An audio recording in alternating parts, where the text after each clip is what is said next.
రాష్ట్ర వ్యాప్తంగా విస్తారంగా వర్షాలు పడుతున్నాయి. మరో 4 రోజులు భారీ వర్షాలు కురుస్తాయని వాతావరణ శాఖ వెల్లడించింది. ఇవాళ పలు జిల్లాల్లో భారీ వర్షాలు కురిసే అవకాశం ఉంది. ఈ మేరకు 12 జిల్లాలకు ఎల్లో అలర్ట్ జారీ చేసింది. కోస్తాంధ్ర, తెలంగాణ పరిసర ప్రాంతాల్లో ఉపరితల ఆవర్తనం కొనసాగుతుంది. అటు రేపు పశ్చిమ మధ్య బంగాళాఖాతంలో అల్పపీడనం ఏర్పడనుంది. ఆ తర్వాత ఇది మరింత బలపడి తీవ్ర అల్పపీడనంగా మారే అవకాశం ఉంది. దీని ప్రభావంతో రేపటి నుంచి రాష్ట్రంలో భారీ నుంచి అతి భారీ వర్షాలు, కొన్ని ప్రాంతాల్లో అత్యంత భారీ వర్షాలు పడతాయని వాతావరణ శాఖ అధికారులు తెలిపారు.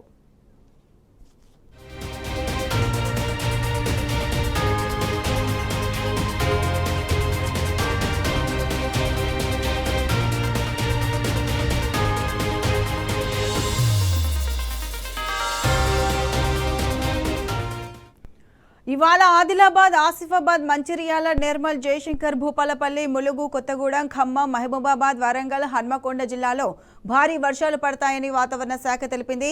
రేపు భద్రాద్రి కొత్తగూడెం, జగిత్యాల, జయశంకర్, భూపాలపల్లి, కొమరం భీం, ఆసిఫాబాద్, మహబూబాబాద్, మంచిర్యాల, ములుగు, పెద్దపల్లి, యాదాద్రి భువనగిరి జిల్లాలో భారీ నుంచి అతి భారీ వర్షాలు పడతాయని వెల్లడించింది. ఈ మేరకు ఆరెంజ్ అలర్ట్ జారీ చేసింది.